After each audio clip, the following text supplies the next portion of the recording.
What is up, guys? NTE just revealed their 1.1 update content, and it is absolutely crazy. The amount of content that we are getting in 1.1 in this game, you can compare it to like a 0.0 update, like the 2.0, a 3.0 update in other gacha games. So honestly, crazy amount of content. So today we are going to be taking a look at everything they have released in the 1.1 version, and I will be skipping over some of the very small details, like the stuff that is not really that interesting, right? We will be talking about all the good stuff in this video. So let's start off with an entire new region that we are getting in the 1.1 version. Like, guys, a whole new region in a 0.1 update? When was the last time you saw this stuff happen in any gacha game, huh? But yeah, we are getting a whole new region, and this is going to be like small islands all across the city, because obviously the city has a limited amount of space, right? So they cannot easily expand on the city. But this idea is kind of cool, where they are expanding outside the city. Basically, they're putting in islands, and they're going to be putting in cities. They're going to be putting in forested areas and all that stuff in these small islands. That way they can keep expanding on the main city. The islands are looking absolutely phenomenal,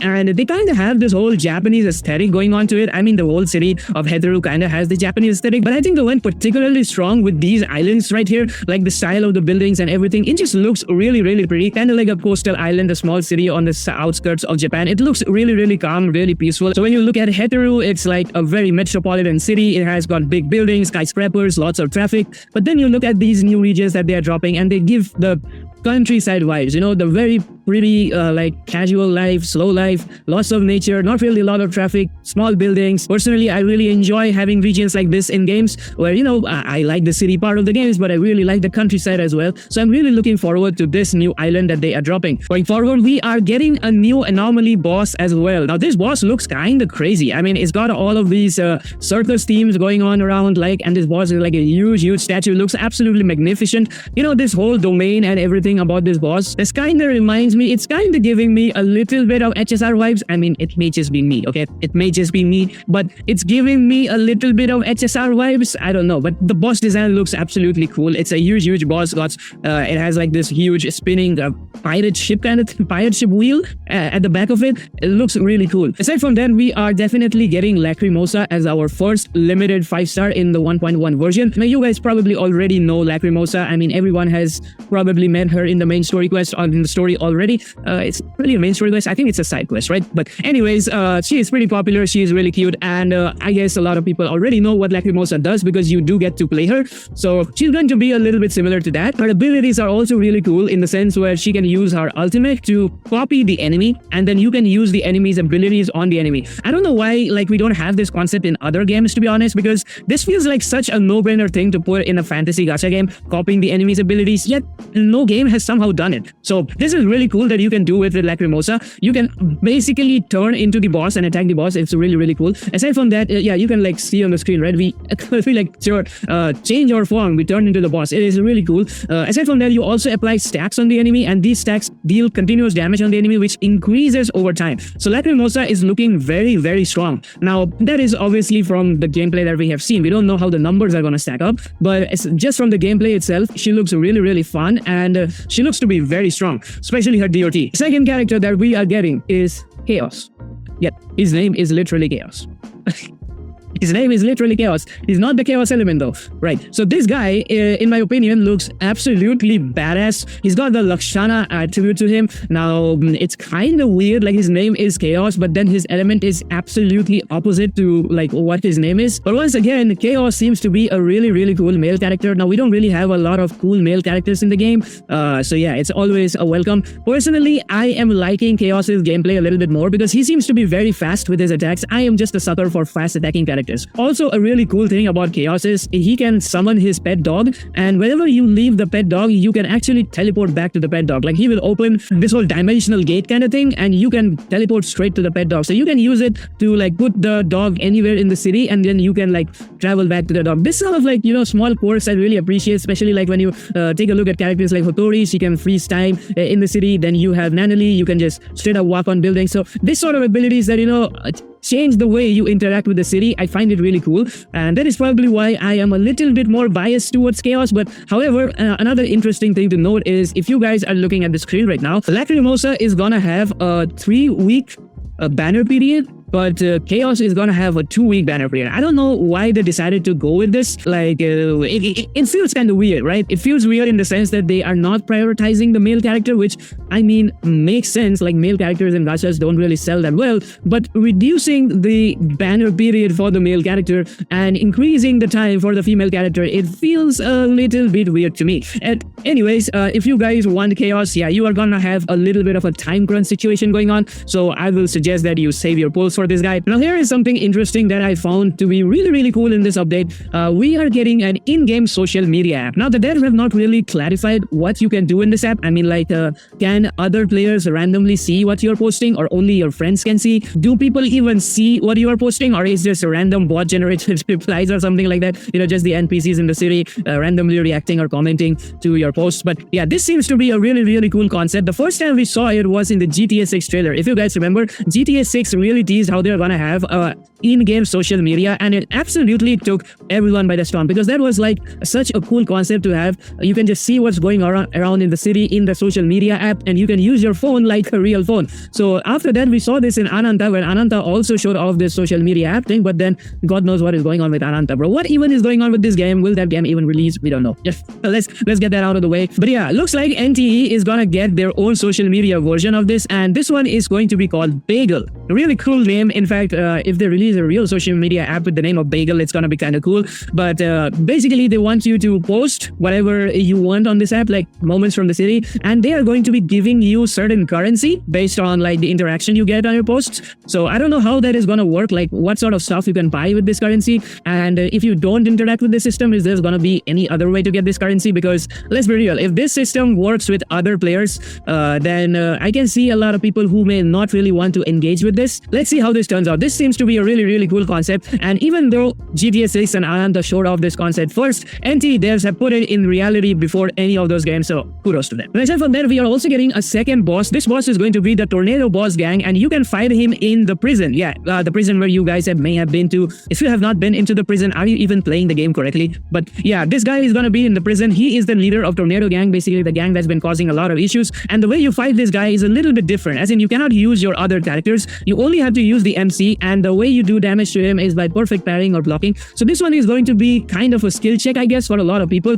But then a lot of people have also been saying that NT combat is kind of easy, so they're going to have a good time with this boss, I guess, if they want difficult content. Now, here is something that is kind of interesting. They are adding a new race mode into the game. Now, for the longest time when the game is released, people have been complaining that the race mode is rigged, because every single time someone shows up with a Pendragon, it's basically impossible to win the race, right? The fastest car just straight up wins. So the devs came up with a really creative idea where you can't really select the car that you want in this race mode. You just spawn with the other players, and there's gonna be a bunch of cars in front of you. Now, you have to be the fastest person to run to the car that you want. Yeah, you can get into any of the cars. The car that you get totally depends on how fast you approach it and how fast you can get into it. Aside from this, the cars are also gonna have weapons, and you can attack the other players' cars, and if you destroy their cars, the players get eliminated. You can also have your friends sit in the same car with you, and you can like make a tag team and fight the other enemies. It's kind of cool, to be honest. A very creative way to put racing in the game. Kind of looks like a racing battle royale. It's interesting to see where this goes. Now, the anticipated stuff,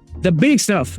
We are finally getting the Porsche collab. They showed off the Porsche collab in the trailer, and when the game launched, everyone was like, dude, where is the Porsche? Well, here is the Porsche. The Porsche collab is finally dropping. It's official, and unfortunately, you will have to pull on a banner to get the Porsche car. No. Keep in mind that you can use fonts to pull on this banner. Yeah, you don't have to spend premium currency to pull on this banner. And aside from the Porsche car, which is going to be a 918 Spider, really cool car, to be honest, also looks sick fast. I mean, it's a Porsche, it's definitely gonna be fast. You are also going to be able to get exclusive outfits for the rover, for the male and the female rover, and those will also be on the Porsche banner. Yeah, keep in mind, if you guys have been spending funds recklessly, this is probably the time to start saving, because there is no clear idea on how expensive this car is going to be to like hit the pity on the banner. There's also no clear indication on like how much funds each pull is gonna cost. I'm assuming it's going to be a lot. I mean, if you are able to replace premium currency with funds, then then it's definitely going to be a lot of fonts, right? Well, the outfits look absolutely crazy. Oh, also, we are getting a new apartment, by the way. It looks kind of luxury, but yeah, definitely our priority is going to be securing the Porsche first. The apartment in itself looks nice, though. I mean, it's a huge penthouse. I mean, it has a really big garage, has an indoor gym, has got like big rooms, fireplace and all that you can see, right? This is proper luxury stuff. So this apartment is probably going to be one of the most expensive apartments in the game. I mean, let's be real. But yeah, aside from that, the Porsche collab is finally here. I am really looking forward to what sort of other collabs that they do. They have so many car brands they can do collabs with, you know, like a Ferrari collab, dude, that would be absolutely sick. Alright, moving on, there's a bunch of small events. I don't want to waste a lot of time on all of this, but basically there's going to be a ton of small events. Every time a new region in any gacha game drops, there's going to be an exploration related event. It seems to be the same in this case, like you have to go to different places, click photos and you get a few premium currency. There's going to be a double fonts event. I mean, this is kind of indicating how expensive the Porsche is going to be, but yeah, I appreciate it. They're putting in a double fonts event so that you can farm off the fonts for the Porsche, and literally like pretty normal events in the general. The events don't really look that interesting, which is kind of a shame. But yeah, I mean, when you're getting so much content other than the events, I really am not complaining. And as usual, after every version update, there's going to be a login event that's going to give you a lot of pulls. This one is giving you 10 limited pulls, which is pretty good.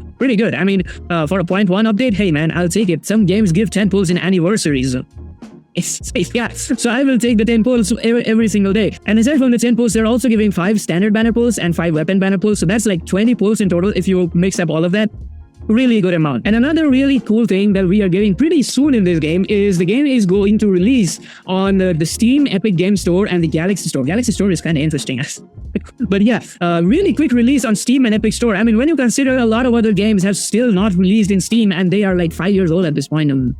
Yeah, but we are finally getting a Steam release and it's happening pretty soon in the 1.1 version itself. But the more exciting part about this is the game is also releasing on NVIDIA GeForce Now. Now, GeForce Now is free in a lot of countries. Like you get 1 hour sessions and you can unlimitedly rinse those 1 hour sessions by just logging out before 1 hour ends and then just starting it again. I know NTE is a very heavy game and a lot of people have been complaining that the game runs like dog shit on their PC or on their phones. So this is going to be a real blessing for them. If you have NVIDIA GeForce Now, you can just play this game on the cloud and your game is not gonna lag if you have some decent internet, right? So at least the whole device diff issue can be mitigated if you have good internet. The most interesting thing about the optimization roadmap is the first point in this. Added an option to mute Tegiro during cutscenes. I wonder how many people have expressed their hate for Tegiro in-game mails for them to add this option. And the fact that this is the first point in the optimization roadmap is kind of crazy. Well, now personally, I don't have a lot of problem against Tegiro because generally I have the whole game on mute. I have the whole game on mute, okay? I just play some background music and then I just play the game without any sound, so it doesn't really affect me. But I can see how a lot of people may be affected by Tegiro because he just keeps saying the same thing again and again and he is very intrusive. He just shows up in every story cutscene. So an option to mute Tegiro is nice. If you like this guy, you don't have to do anything. If you hate this guy, you can mute him and he just will stop talking. It's kind of funny. It's kind of funny. I wonder when other gacha games will do this for their annoying mascots.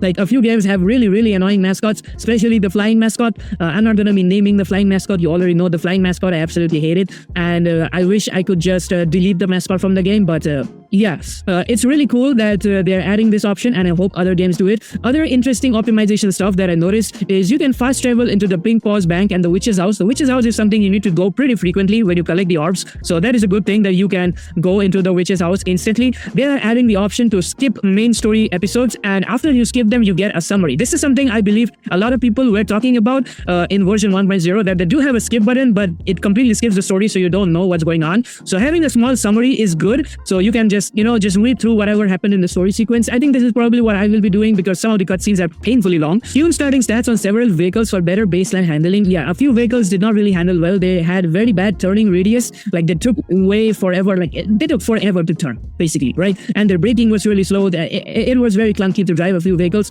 So it's good to see that they are working on these vehicles. Now, how much improvement we're going to see, which vehicles are going to be affected, they have not really clarified all of that, but it's good to see that they are aware of this issue. And NPC bystanders now react when you take selfies. I am so shocked how much this game is turning to be Ananta. Like, dude, there are so many things that Ananta showed off in the trailer, and now NTE seems to have almost every single one of it. We got hand-to-hand combat like Ananta, we got the social media app, we got the collab vehicles, the premium vehicles, and now the bystanders will react when you take selfies. I feel like if Ananta doesn't release soon, it's gonna lose the entire market. Okay, and the game doesn't even have gacha, so I don't know what's gonna happen. But anyways, it's good to see that the NPCs are gonna feel more alive now. They also added an option to auto restock in the cafes, which is huge. Okay, if you miss out on that, like if you don't notice the small red icon in your city tycoon menu and you forget to restock, your cafes basically make no money, right? So the option to auto restock is really good QOL in my opinion. I don't know, a lot of people are not really talking about this, but this is kind of like a life-changing QOL in my opinion, because that is the biggest source of passive income in the game for me. Improved controller experience and feel. I know a lot of people in version 1.0 said that the game was basically unplayable with controller, so it's good to see that the controller is getting lots of improvements. Also, mobile performance and compatibility issues are getting fixed. So if your phone was running NTE like dog shit, maybe after this update it runs better. Alright, that was all in 1.1. Overall, a huge update and a lot of stuff is coming into the game. I wonder how big this update will be. I feel like it's gonna be like 20-30 gigs maybe. It's a huge update, guys. I mean, when you take a look at other games, bro, the amount of content that we got in 1.1 in this one game is the amount of content other games drop when they have a whole version update, right? A whole new region, new story, a new collab, 2 new characters, lots of freaking pulls and lots of new events, 2 new bosses. Dude, this is crazy amount of content. Anyways, guys, let me know in the comments, are you excited about NTE 1.1? And I'll see you guys in the next one.